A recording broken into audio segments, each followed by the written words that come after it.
Hello बच्चों, मैं आपका स्वागत करता हूं ब्रेन्स ऑफ फिजिक्स में, जहां हम स्टार्ट करेंगे आज electric charges and field. Electric charges and field क्या है? ये इलेक्ट्रोस्टैटिक का ही एक पार्ट है। इलेक्ट्रोस्टैटिक का एक पार्ट है। इलेक्ट्रोस्टैटिक होता क्या है? इलेक्ट्रोस्टैटिक दो वर्ड्स से मिलके बना, इलेक्ट्रो और स्टैटिक। इलेक्ट्रो का मतलब होता है चार्ज और स्टैटिक मतलब रेस्ट। तो इलेक्ट्रोस्टैटिक का मतलब हो गया चार्ज एट रेस्ट। एनसीईआरटी में जो chapter 1 electric charge and fields और chapter 2 electric potential and capacitance, ये एनसीईआरटी का दो चैप्टर है जो इलेक्ट्रोस्टैटिक के अंदर आता है। ठीक है, पहले देखते हैं इलेक्ट्रिक चार्जेस एंड फील्ड में कि चार्ज क्या होता है। एक बार अपने चारों तरफ देखो, बहुत सारे इलेक्ट्रिकल इंस्ट्रूमेंट्स होगा। सब में क्या फ्लो करता है? इलेक्ट्रिसिटी फ्लो करता है। इलेक्ट्रिसिटी के अंदर होता क्या है? किसका ग्रुप होता है इलेक्ट्रिसिटी? इलेक्ट्रिसिटी के अंदर एक चार्ज होता है। याद होगा 10 क्लास में पढ़ा है, 10 क्लास में पढ़े थे ना कि पॉजिटिव से नेगेटिव में चार्ज फ्लो करता है। ठीक है, तो चार्ज के डेफिनेशन क्या है? Charge is a property of matter due to which matter experiences electric and magnetic effect. Electric effect तो समझ गए कि चार्ज फ्लो करता है और बहुत काम आता है। क्या है? इलेक्ट्रिसिटी। जैसे लाइट्स हो गया, या फैन हो गया, या हीटर हो गया, और भी बहुत सारा है। इलेक्ट्रिक इफेक्ट तो जो एक्सपीरियंस करता है वो तो समझ गए, लेकिन मैग्नेटिक इफेक्ट में क्या एक्सपीरियंस करता है? यादें पढ़े थे ये राइट हैंड थंब रूल, जिसमें थंब को करंट के डायरेक्शन में रखते थे तो और फिंगर्स को कर्व करते थे, तो ये मैग्नेटिक फील्ड का डायरेक्शन देता था। तो ये करंट जाता था और ये मैग्नेटिक फील्ड का डायरेक्शन रहता था। और करंट क्या है? इलेक्ट्रिक इफेक्ट है। ठीक है, तो अब बात करते चार्ज और मास में डिफरेंस क्या है। चार्ज कैसा होता है? पॉजिटिव होता है और नेगेटिव होता है, ये तो पता ही है सर। मास कैसा होता है? मास हमेशा पॉजिटिव होता है।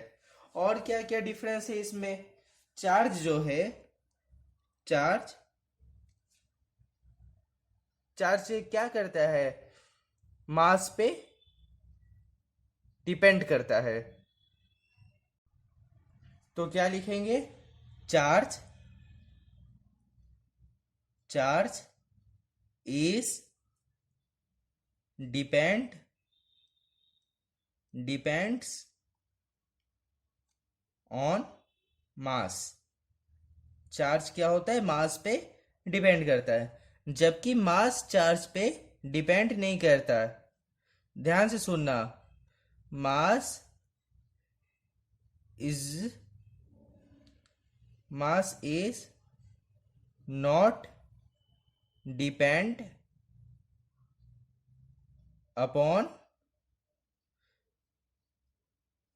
चार्ज। ठीक है, इसको समझते हैं। हम लोग चार्ज को लेना देना किए। मान लो तुम लोग एक चार्ज दिया हमको, तो कितना चार्ज देगा? एक इलेक्ट्रॉन का ही चार्ज देगा। सबसे छोटा चार्ज जितना सबसे छोटा चार्ज कितना होता है?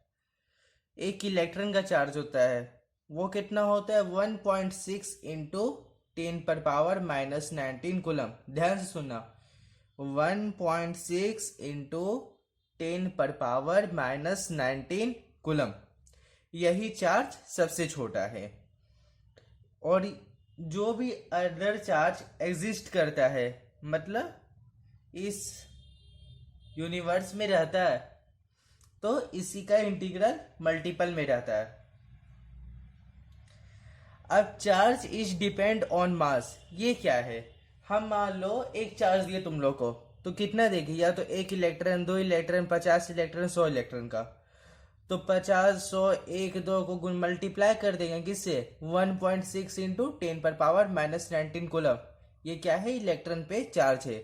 लेकिन mass is not depend upon charge. Mass जो है चार्ज पे डिपेंड नहीं करता है। कैसे नहीं करता है? हम तुमको कुछ सब्सटेंस दे रहे हैं, जैसे पेन दिए, तो पेन में तो कुछ चार्ज है नहीं, उसमें केवल मास है। क्लियर हो गया? अब दूसरा देखते हैं। दूसरा क्या है, मतलब दूसरा तो छोड़ो, दूसरा हो गया। तीसरा क्या है? Charge charge do not charge do not vary with speed. Charge जो है स्पीड पे वैरी नहीं करता, मतलब चार्ज का जितना मूवमेंट हो रहा है, हालांकि पढ़ना तो रेस्ट में है, लेकिन एक प्रॉपर्टी के तौर पर बता रहे। इस चैप्टर में चार्ज को रेस्ट में पढ़ना है, लेकिन अभी चार्ज और मास का डिफरेंस बता रहे, इसीलिए इसको बताएं। Charge do not vary with speed, लेकिन मास क्या है? Mass is vary with speed. Mass जो है स्पीड पे 100% वेरी करता है। कभी नहीं भी करता होगा, लेकिन करता है। क्लियर हो गया? अब इसको समझते, प्रॉपर्टीज ऑफ चार्ज। तो प्रॉपर्टीज ऑफ चार्ज है, ठीक है। प्रॉपर्टीज ऑफ चार्ज क्यों पढ़ना पड़ता है? तो प्रॉपर्टीज ऑफ चार्ज क्यों पढ़ना है, इसको पहले जनरल में समझ दो, ठीक है। मान लो किसी से मिलने गए, कोई भी, हम तुम किसी से भी मिलने गए, उससे बात किए, तो उससे जिससे हम बात किए उसके बारे में क्या पता चलता है? वो कैसा बात करता है, कैसा बोलता है, कैसा रिस्पेक्ट देता है, कि गाली देता है। तो ये सब क्या होगा? ये उस व्यक्ति का प्रॉपर्टी हो गया। तो चार्ज का क्या प्रॉपर्टी है, ये समझते। तो charge is transferred from one body to another body. Charge एक बॉडी से दूसरे बॉडी में ट्रांसफर होता है। क्लियर? मतलब चार्ज इससे इसमें जाता है, कैसे जाएगा उसको आगे पता चलेगा। Charge do not vary with speed. अब ये क्या है? अच्छा, स्ट्रक्चर बनाने आता है किसका? न्यूक्लियस का। हाँ से, न्यूक्लियस, ये रहा न्यूक्लियस, ठीक है। इसके चारों तरफ क्या होता है? ऑर्बिट होता है। ऑर्बिट में क्या होता है? एक इलेक्ट्रॉन होता है, या दो होता है, या और भी होता है। ये हाइड्रोजन का मान लेते, एक लेते, ठीक है। Charge do not vary with speed, मतलब ये क्या चार्ज यहाँ पे घूमते घूमते घूमते घूमते खत्म कर हो जाएगा? नहीं, इसमें चार्ज वैसा उतना ही रहेगा जितना पहले था। कितना? 1.6 इंटू 10⁻⁻19 कूलम। इतना ही चार्ज इसमें हमेशा रहेगा। ये 100 साल हो जाए या 1000 साल हो जाए, इस पे चार्ज इतना ही रहेगा। न्यूक्लियस के चारों ओर जो इलेक्ट्रॉन घूम रहा है। क्लियर? अब देखते charge is additive in nature. Charge is additive in nature क्यों? क्या है ये? पहले इससे जाने से पहले ये जानो कि चार्ज कौन सा क्वांटिटी, स्केलर है या वेक्टर है? तो चार्ज है ना, चार्ज ये स्केलर क्वांटिटी है। Scalar quantity. चार्ज कैसा है? स्केलर क्वांटिटी है। अब स्केलर क्वांटिटी है तो हम लोग सिंपल से इसको जोड़ देंगे। जैसे मान लो क्यू नेट निकालना है। क्यू टोटल चार्ज कितना हो जाएगा? Q1 plus Q2 plus Q3 plus Q4 plus dot dot dot dot dot dot. ठीक है। मतलब मान लो कोई डब्बा है, उसके अंदर बहुत सारा सामान रखा है, बहुत सारा चार्ज रखा है, तो उस डब्बा पे टोटल चार्ज कितना होगा? तो जितना चार्ज रखा उसमें टुकड़ा टुकड़ा में सबको जोड़ देंगे, ठीक है ना। अच्छा एक बात और, क्या होता है ना, ये इलेक्ट्रॉन में माइनस ई लिखा आता है, माइनस ई, ये क्या होता है? इलेक्ट्रॉन होता है। तो बहुत कोई सोच लेते हैं ये कम है, किसके मुकाबले? प्लस सी के मुकाबले।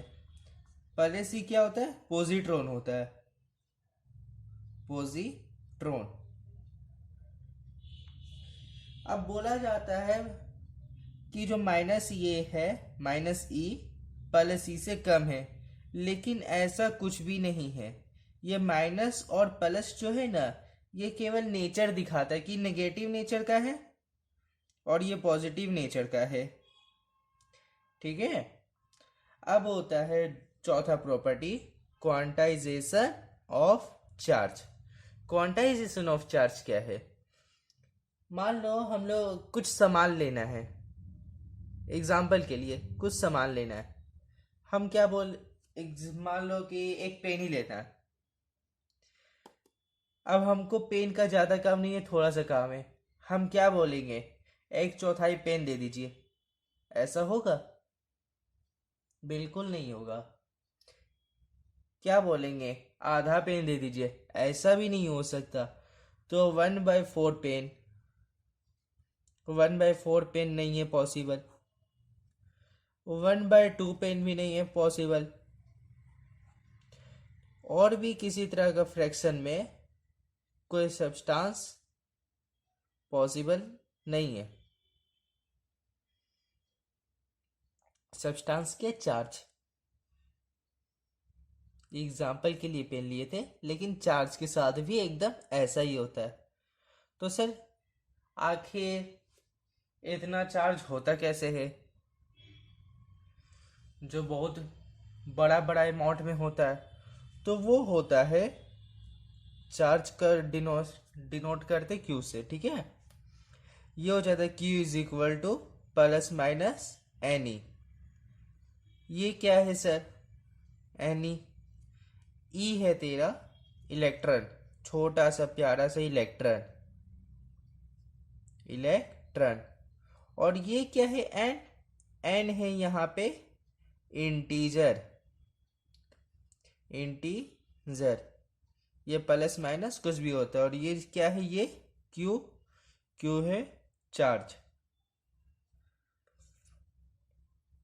क्यू चार्ज हो गया। अब इससे कुछ अच्छा सा सवाल करते, तो विच चार्ज इज पॉसिबल? कौन सा चार्ज पॉसिबल है? एक चार्ज ये दिया है, तो ये क्या हो गया? ये क्यू मान लिए, और क्यू इज इक्वल टू क्या होता है? N E. ये प्लस माइनस नहीं भी लिखेंगे तो भी चलेगा, Q is equal to N E. अब हम लोग को ई पता है, क्यू पता है, तो सिंपल से एन फाइंड करते, तो एन क्या हो जाएगा? N is equal to q by e. तो क्यू कितना है? क्यू है 8 इंटू 10⁻⁻20 कूलम, और ई कितना है? 1.6 इंटू 10⁻⁻19 कूलम। ये पॉइंट हट गया, एक जीरो हो गया, ये 19 से 19 मर गया, एक बचा पावर, 16 5 ज़ा 80, और नीचे 10 है। तो क्या आएगा आंसर? 0.5। कितना? इलेक्ट्रॉन। अब 0.5, चाहे इलेक्ट्रॉन बोलो या चार्ज बोलो, 0.5 चार्ज पॉसिबल है क्या? कितना पॉसिबल था याद है? इसी का इंटीग्रल मल्टीपल पे, जो इलेक्ट्रॉन पे चार्ज है 1.6 इंटू 10⁻⁻19 कूलम, इसी का मल्टीपल में था। अब 1.6 में 0.5 आता है क्या? बिल्कुल नहीं आता।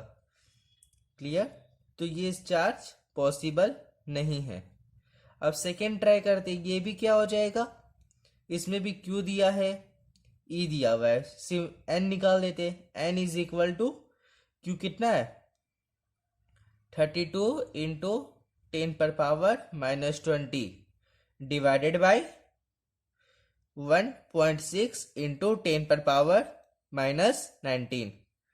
ये हट गया, यहाँ पे एक जीरो आ गया, एक ये यहाँ से ये भी मर जाएगा और पावर -1 बचा रहेगा। 16 2 जा 32, ये 2 और एक जीरो। यहाँ नीचे था, यहाँ पे -1 था, नीचे जाके 10 हो जाएगा, मतलब 10⁻⁻1 बचा था, तो नीचे जाके 10⁻1 हो जाएगा। एक जीरो से एक जीरो मर जाएगा, आंसर आ जाएगा n कितना आ जाएगा 2। ठीक है, अब सी नंबर देखते हैं। तो एक काम करो, वीडियो को पॉज करो और सी और डी तुम लोग खुद से ट्राई करो। ये बी नंबर तो सही हो गया ना, बी नंबर को टिक लगा दिए। वीडियो पॉज करके सी और डी ट्राई करो। ट्राई कर लिए, 5 4 3 2 1। अब हम ट्राई करते हैं। ये क्यू हो गया, ई हम लोग को पता है 1.6 इंटू 10⁻⁻90 कूलम। एन निकालते, N is equal to 4.8 into 10⁻⁻80 divided by 1.6 into 10⁻⁻19। ये पॉइंट हटा दो, दोनों एक एक जीरो बैठेगा और कैंसिल कर देगा। ठीक है, या जीरो बैठा ही देते, 0 0। अब 16 का टेबल पढ़ो। 16 1 जा 16, 16 1 32, 16 3 जा 48। ये 0 0 तो बढ़ जाएगा, तो ये इसको काट दिया 3 बार में। और यहाँ पे पावर माइनस है 18, यहाँ पे पावर -19 है, तो एक पावर माइनस यहाँ पे ज़्यादा है, तो ऊपर क्या हो जाएगा इंटू 10 हो जाएगा। तो n कितना आएगा, n आ जाएगा 30। वैसे ही डी नंबर में भी क्यू दिया है और ई पता है। n निकालते, n is equal to 1.12 into 10⁻⁻17 divided by 1.6 into 10⁻⁻19। यहाँ पे ये हटा नीचे, 2 गो जीरो ऊपर, 1 गो जीरो। अब 16 का टेबल में 112 आता है, 16 का टेबल में 112 आता है कितना बार में, 7 बार में। 7 बार में आया, एक जीरो से एक जीरो मर गया। यहाँ पे 2 गो जीरो इससे ज्यादा है, 10⁻⁻2। यहाँ बचा है, 2 ऊपर जाएगा तो 10⁻+2 हो जाएगा। आंसर कितना आ जाएगा, n 70 आ जाएगा। ठीक है, अब एक चार्ज होता है क्वार्क, जिसके बारे में उतना जानना नहीं है, केवल इससे प्रोटॉन और न्यूट्रॉन को पूछने के लिए आता है कि क्वार्क से कैसे बनेगा। तो क्वार्क है ना, 2 टाइप का होता है। पहला होता है अप क्वार्क, और दूसरा क्या होता है, दूसरा होता है down quark.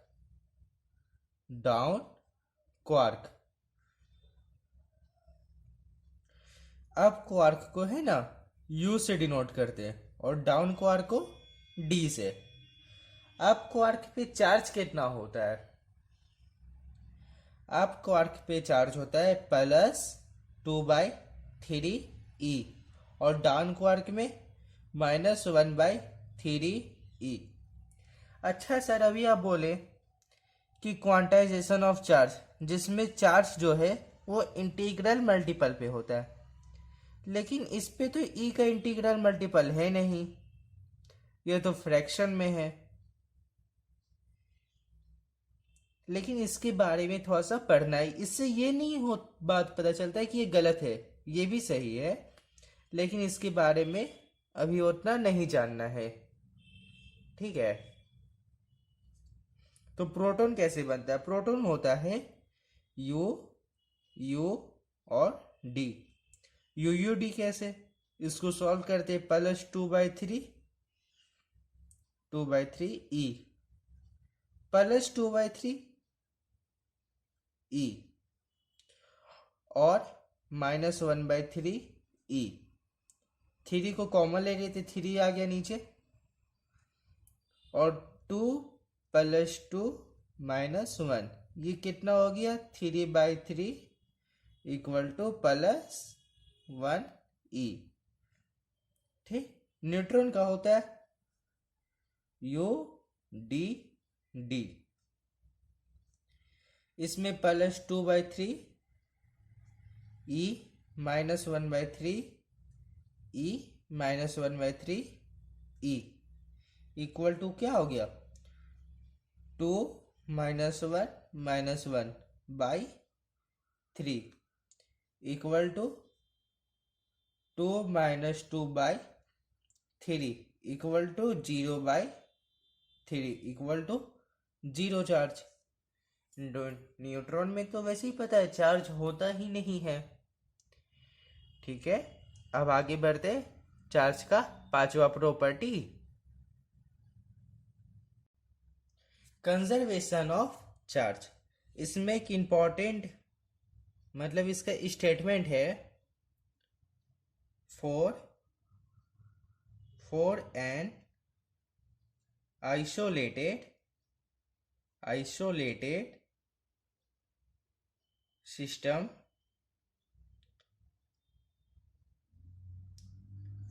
an isolated system, the total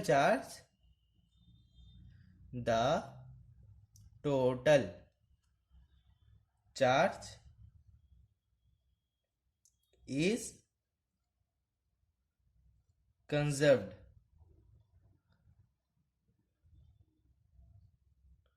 For an isolated system, the total charge is conserved. ये क्या होता है?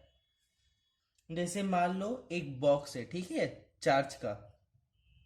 ये रहा एक बॉक्स, इसमें चार्ज कितना है? 1 2 का 4। और एक बॉक्स है, यही बॉक्स है, इसको क्या के बहुत जोर जोर से हिलाए, टेढ़ा मेढ़ा किए, पटके, इसका चार्ज क्या हो गया? तो चार्ज इसमें क्या हो जाएगा?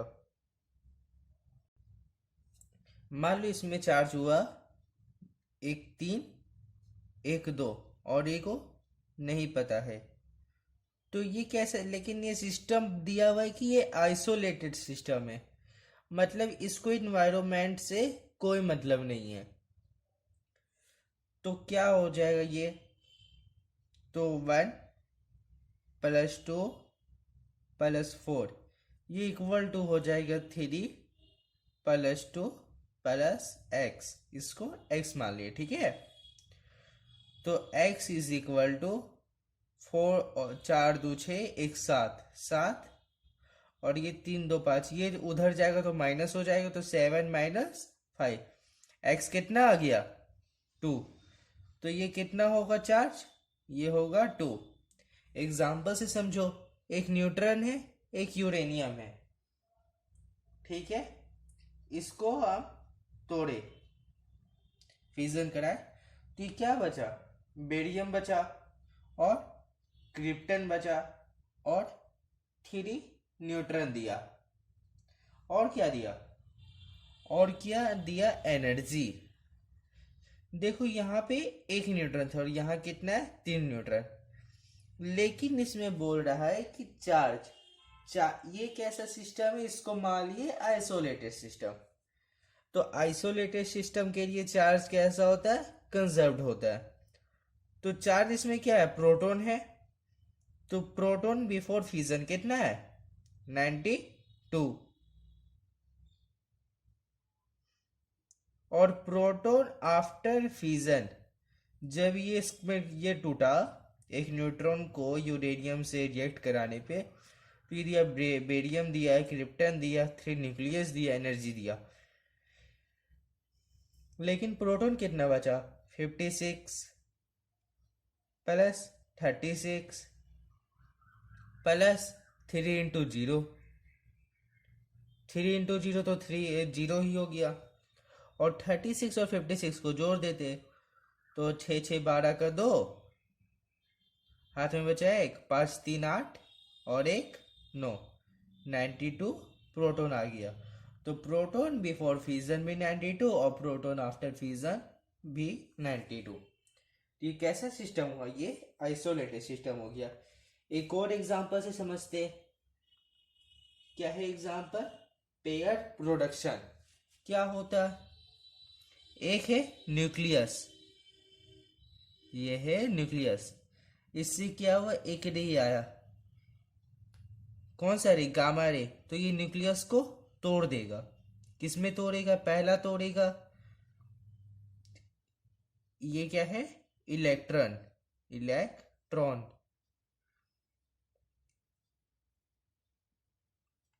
और दूसरा तोड़ेगा इसको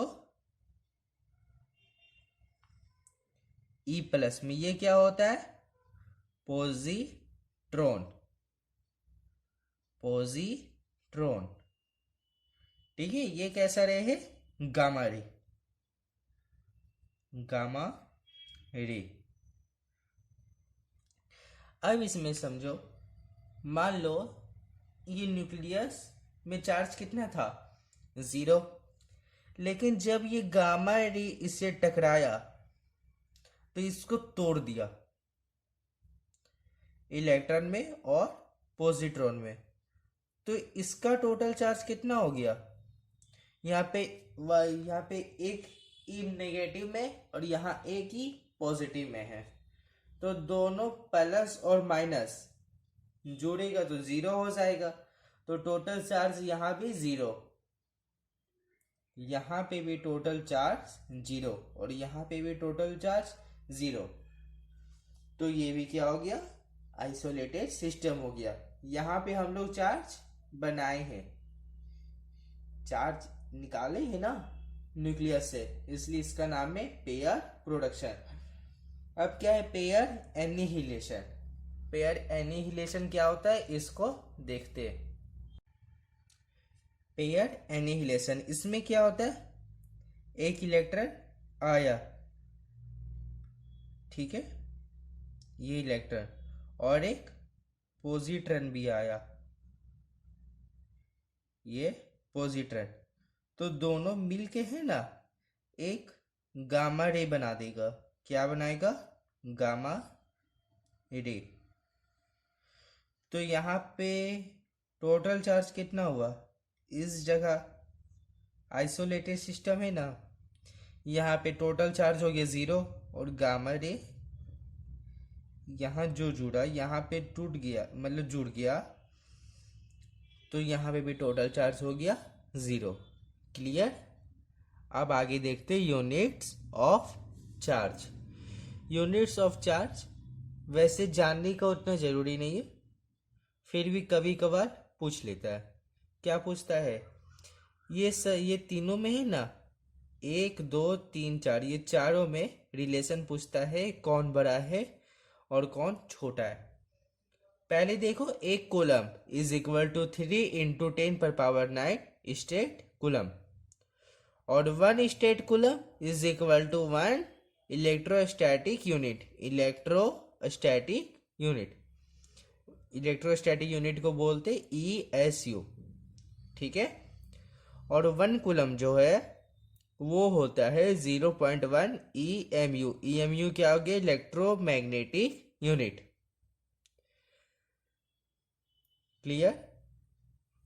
या फिर इसको ऐसे ही पढ़ सकता है कि 10 coulomb is equal to 1 EMU। अब तुम लोग को क्या करना है, इसको असेंडिंग ऑर्डर में सजाना और डिसेंडिंग ऑर्डर में सजाना। क्लियर। अब देखते हैं मेथड्स ऑफ चार्जिंग। पहला क्या है? Charging by friction. फ्रिक्शन कब होता है? जब दो सरफेस आपस में कांटेक्ट करता है, तभी ना फ्रिक्शन होगा। तो विथ कांटेक्ट, जैसे एक बॉडी और एक दूसरा बॉडी, ये आपस में क्या किया? रब किया। रब करने पर क्या हुआ? ये पहला बॉडी ए बी नाम दे देते, ए और बी। मान लो कि ए से है ना इलेक्ट्रॉन निकल गया रब करने से। ए से इलेक्ट्रॉन रब करने से, ए को बी के साथ रब करने से क्या हुआ? ए से इलेक्ट्रॉन निकल गया। तो ये कैसा चार्ज हो जाएगा? इसमें चार्ज आ जाएगा कैसा? पॉजिटिव। क्यों सर पॉजिटिव क्यों होगा, नेगेटिव क्यों नहीं होगा? क्योंकि देखो यहाँ पे पहले तो ये न्यूट्रल था, मतलब इसके पास पॉजिटिव ही था नेगेटिव ही था, लेकिन ये न्यूट्रल था। इससे क्या हुआ? एक इलेक्ट्रॉन निकल गया।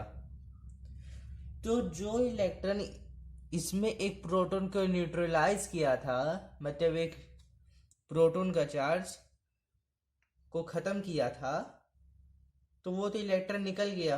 तो एक प्रोटॉन यहाँ पे क्या हुआ? अकेला हो गया। प्रोटॉन और इलेक्ट्रॉन मिलता है तभी तो चार्ज जीरो होता है। समझ आया? और क्या होगा? बी में जो है ना, बी में इलेक्ट्रॉन यही वाला चला जाएगा। यही इलेक्ट्रॉन जो है बी में चला जाएगा। तो बी कैसा हो जाएगा? नेगेटिव चार्ज हो जाएगा। क्यों नेगेटिव क्यों होगा? क्योंकि ये भी न्यूट्रल था, लेकिन इसमें एक इलेक्ट्रॉन आ गया, एक नेगेटिव चार्ज इसमें आ गया। ठीक है, तो इसमें पॉजिटिव भी हो गया और नेगेटिव भी हो गया। अब चार्जिंग बाय इंडक्शन क्या है? मेथड्स ऑफ चार्जिंग का दूसरा टाइप। इसमें दो मेथड होता है, मेथड में भी मेथड है।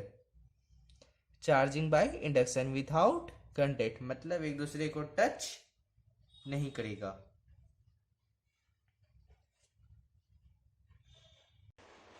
तो चार्जिंग बाय इंडक्शन इसमें क्या है? पहले हम लोग के पास है एक स्फीयर। ठीक, स्फीयर में चार्ज होगा, पॉजिटिव नेगेटिव इधर उधर घूम रहा होगा, कहीं भी घूम रहा होगा। ठीक है, इधर उधर फ्रीली मूव कर रहा है। अब हम क्या किए? एक इंड्यूस्ड चार्ज ला दिए, इंड्यूसिंग चार्ज। ये चार्जिंग क्या है? ये चार्जिंग रॉड है। ये क्या है? Charging rod. चार्जिंग रॉड ये कैसा चार्ज है? मान लेते हैं पॉजिटिव चार्ज है। Positive positive positive positive positive positive positive positive, और भी पॉजिटिव का साइन दे सकते हैं। अब यहाँ पॉजिटिव है, तो ये तो पता है कि पॉजिटिव नेगेटिव को अपने तरफ खींचता है। ठीक है, तो यहाँ पे क्या आ जाएगा? ये स्फीयर से सारा नेगेटिव चार्ज इस फेस में आके बैठ जाएगा, और सारा पॉजिटिव चार्ज इसके कारण रिपल्शन होगा और इधर चल जाएगा। जितना इधर नेगेटिव चार्ज आएगा उतना उधर पॉजिटिव चार्ज आएगा। अब ये चार्जिंग रॉड को रखे रहना है। पॉजिटिव चार्ज ये सब में पॉजिटिव कर लेते हैं। अब यहाँ पे क्या है? नेगेटिव चार्ज इधर आ गया, पॉजिटिव यहाँ है। क्लियर? इसको क्या किए? एक वायर से अर्थ से जोड़ दिया, एक वायर से अर्थ के द्वारा जोड़ दिए। तो अर्थ क्या है? ओशियन ऑफ इलेक्ट्रॉन है। मतलब अर्थ के पास, मतलब बता नहीं सकते, बहुत ज्यादा इलेक्ट्रॉन है। अब इलेक्ट्रॉन क्या करेगा? देखा कि यहाँ पे पॉजिटिव चार्ज है। पॉजिटिव चार्ज किसके पास है? प्रोटॉन के पास। यहाँ क्या है? प्रोटॉन। तो इलेक्ट्रॉन निकला, अब खत्म कर देंगे इसको। आया इलेक्ट्रॉन, इसके खत्म करने लगा। एक इलेक्ट्रॉन आया, इसको मारा, एक इलेक्ट्रॉन आया, इसको मारा, एक इलेक्ट्रॉन आया, इसको मारा, एक इलेक्ट्रॉन आया, इसको मारा, फिर आया, फिर मारा। मतलब तब तक मारेगा तब तक अर्थ से इलेक्ट्रॉन आते रहेगा जब तक इसमें सारा पॉजिटिव चार्ज खत्म ना हो जाए। अब क्या करना है? इसको हटा देना है ना? नहीं सर, नहीं बच्चा, इसको हटा देगा ना तो सारा इलेक्ट्रॉन फिर वापस चला जाएगा। क्यों? इसको हटा दिया, अब इलेक्ट्रॉन इधर जा रहा है, प्रोटॉन इधर आ रहा है, फिर से फ्रीली मूव करने लगेगा। इसी के कारण ही तो इसके बीच में सेपरेशन हुआ है। समझ में आया? अब क्या करेंगे? यहाँ पे नेगेटिव चार्ज बचा हुआ है, पॉजिटिव चार्ज को क्या हुआ? अर्थ का इलेक्ट्रॉन खत्म कर दिया था। अब पहले ना जो ये कंडक्टिंग वायर था जो अर्थ से कनेक्टेड था, इसको काट देंगे। काट दिया, अब इसमें पॉजिटिव चार्ज बचा ही नहीं, और पॉजिटिव चार्ज नहीं बचा। अब क्या करेंगे? ये चार्जिंग रॉड को हटा देंगे। क्लियर? तो इसमें क्या होगा? केवल नेगेटिव चार्ज बचेगा। ठीक है। अब है सेकेंड मेथड। सेकेंड मेथड में भी वही, यहाँ पे प्लस प्लस माइनस सब इधर उधर घूम रहा है एकदम फ्रीली। ठीक है। क्या? अच्छा, एक बात और हो, ध्यान से सुनना।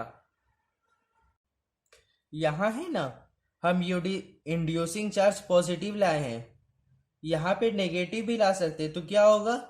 इधर पॉजिटिव आ जाएगा, इस फेस में पॉजिटिव चार्ज, इधर नेगेटिव चार्ज, और नेगेटिव चार्ज अर्थ में जाने लगेगा।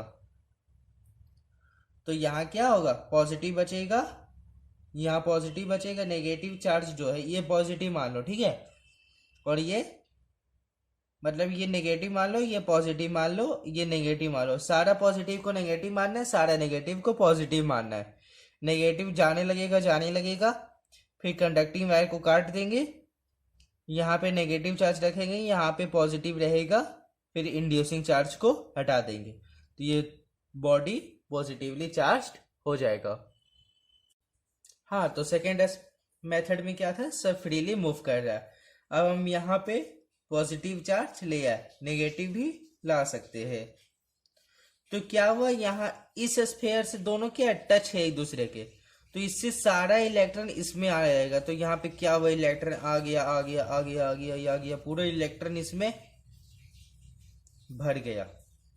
और इसमें क्या हुआ? सारा इसका प्रोटॉन इसमें चला गया। Proton proton proton proton proton proton proton proton proton और प्रोटॉन। यहाँ पे क्या है? पॉजिटिव चार्ज है। अब क्या होगा? दोनों को सेपरेट कर दी। सेपरेट करने से क्या होगा? इसमें नेगेटिव चार्ज बचेगा और इसमें पॉजिटिव, इसमें नेगेटिव और इसमें पॉजिटिव। अच्छा सर, पहले इसको हटा देते उसके बाद इसको अलग करते तो क्या होता? अगर इसको हटा देते ना बच्चा, तो सब वापस है ना इसी तरह घुल मिल जाता। समझ में आया क्या होता है? देखो जनरल में समझो, ये मान लो क्लास है तो कुछ बच्चे इधर है, कुछ बच्चे उधर है, ठीक। तो अगर टीचर आते हैं तो सब क्या शांति से बैठ जाते हैं अनुशासित होके। और अगर मान लो टीचर चल जाते पहले, तो क्या होता है? सब फिर से ऐसे ही झिलमिल झिलमिल झिलमिल झिलमिल मछली बाजार बना देते। लेकिन पहले हम बांट दिए। क्या बांटे? बीच में गैपिंग कर दिया, लाइन बना दिए कि इधर से इधर किसी को नहीं जाना है, लक्ष्मण रेखा है ना। नहीं, वैसा कुछ नहीं किया। इधर इसको इस वाले को इधर नहीं जाना है, इस वाले को इधर नहीं जाना है, वैसा कंडीशन ला दिए। उसके बाद हम जा सकते, टीचर चल जाते हैं। तो क्या होगा यहाँ पे negative negative negative negative negative negative negative negative, यहाँ पे positive positive positive positive positive positive positive और पॉजिटिव। ठीक है, अब एक क्वेश्चन है, इसको सुनना। Find charge on face H if inducing charge is positive. मतलब ये कैसा है, पॉजिटिव चार्ज है, तो इस फेस में क्या होगा, नेगेटिव आएगा, नेगेटिव नेगेटिव। यहाँ क्या होगा, पॉजिटिव पॉजिटिव, फिर यहाँ नेगेटिव नेगेटिव पॉजिटिव पॉजिटिव, वही ना होगा। फर्स्ट मेथड और सेकंड मेथड में भी वही देखे। फिर यहाँ negative negative negative positive positive negative negative positive positive, तो फेस एच में क्या होगा, पॉजिटिव चार्ज होगा, पॉजिटिव चार्ज।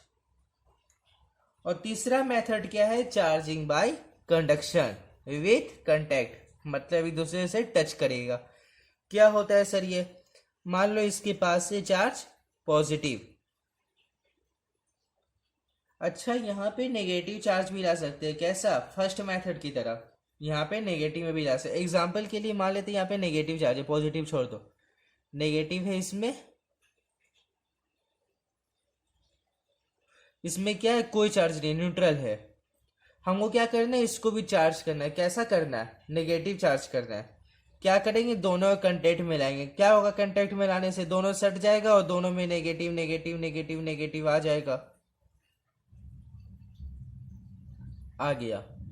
फिर क्या होगा, ये गलत फिगर बन गया, इसके बीच में ना स्पेस छोड़ देना, इसके बीच में स्पेस है, जगह खाली छोड़ देना, इस तरह दोनों को सेपरेट कर देना, सेपरेट कर देना।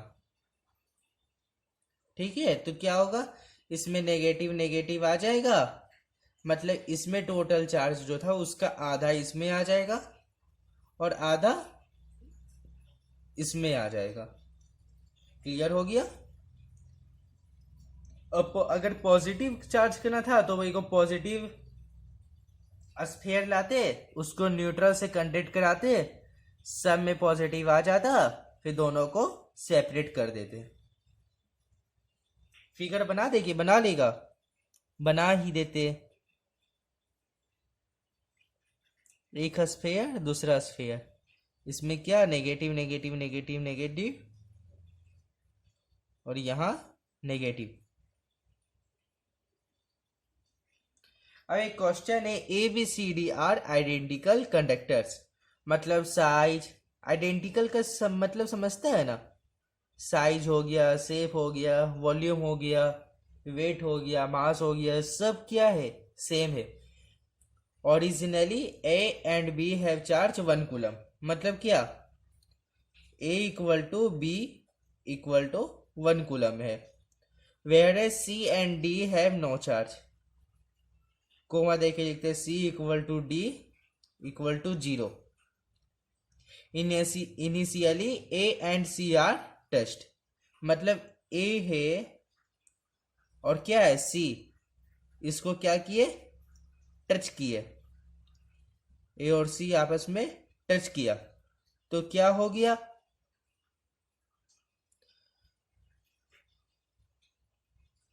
अच्छा लगता है लिखना भूल गए, A and C are test करेंगे ना, फिर सबको सेपरेट कर देना है, ए को सेपरेट कर देंगे और सी को सेपरेट कर देंगे, ए सी, यहां लिख लेना, A initially A and C are touched and then separated.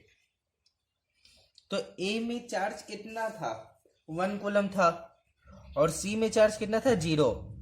तो ये क्या होगा ना, आधा आधा बढ़ जाएगा, मतलब ये 1/2 हो जाएगा और ये 1/2 हो जाएगा, वही ना यहाँ की बताए थे। कंडक्शन में क्या होता है, टच करने के बाद आधा आधा बढ़ जाता है, वैसे इसमें आधा आधा बढ़ गया। अब क्या हुआ, एंड देन बी नहीं, and then C and D are touched, फिर क्या हुआ, सी और डी टच किया, ये रहा सी और ये रहा डी, सी और डी टच किया, ये डी ये सी, क्या होगा, तो फिर सेपरेट किए सी डी। अब सी में चार्ज कितना था 1/2 और ये आधा आधा बढ़ गया तो कितना बचा, इसमें 1/4 और इसमें भी 1/4। इसमें था चार्ज 1/2, इसमें डी में चार्ज तो कुछ भी नहीं था तो आधा आधा बट गया। अब क्या है, then P and D are touched. अब बी में चार्ज कितना, बी तो कहीं कोई कंडीशन में आया ही नहीं तो बी के पास 1 कूलम। बी और डी ये आपस में टच किया, बी पे चार्ज 1 कूलम और डी पे 1/4। ये बी और डी फिर क्या हुआ, सेपरेट कर दिए, ये बी ये डी। बी पे चार्ज कितना, यहां तो बी का 1 कूलम और 1/4 कूलम डी का, तो ये टोटल चार्ज जुड़ गया। टोटल कितना हो गया, 1 + 1/4 5/4 और इसका आधा, ठीक है। तो आधा कितना होगा, तो ये कितना हो जाएगा 1/4 + 1 इक्वल टू कितना हो गया 5/4 और 5/4 को 2 बार में बांटना मतलब आधा आधा बांटना है तो 5/4 डिवाइडेड बाई 2 तो कितना हो जाएगा 5/8 और यहाँ 5/8। और फिर क्या है, then A and D are touched, फिर ए और डी टच किया तो ये रहा स्फेयर ए और ये स्फेयर डी, दोनों क्या हुआ टच किया, क्या होगा, तो ये रहा फिर से ए और ये डी। अब ये 5/8 कितना है डी का और ए का कितना था 1/2 तो 5/8 + 1/2 कितना होगा, तो 5/8 + 1/2 ये हो जाएगा 9/8। एलसीएम लेके बनाना हो जाएगा, 9/8 हो गया। अब इसको 2 में बांटना है, ए और डी में आधा आधा बांटना है तो 9/8 डिवाइडेड बाई 2 कर देंगे तो कितना हो जाएगा 9/16 और इसमें भी 9/16। तो क्या पूछा है, find final charge on A B C और डी। तो ए में कितना हुआ फाइनल, ए और डी में तो वैसा ही हो गया, ए इक्वल टू डी हो गया 9/16, ये 6 है, ठीक है 9/16।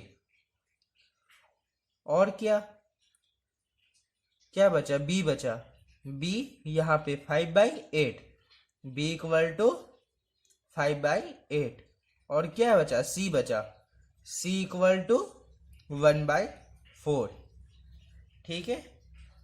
तो आज के लिए बस इतना ही, पढ़ाई करते रहना और कुछ क्वेश्चन दे देंगे उसको सॉल्व कर लेना इस वीडियो का पीडीएफ के साथ डिस्क्रिप्शन में। तो बेस्ट ऑफ लक,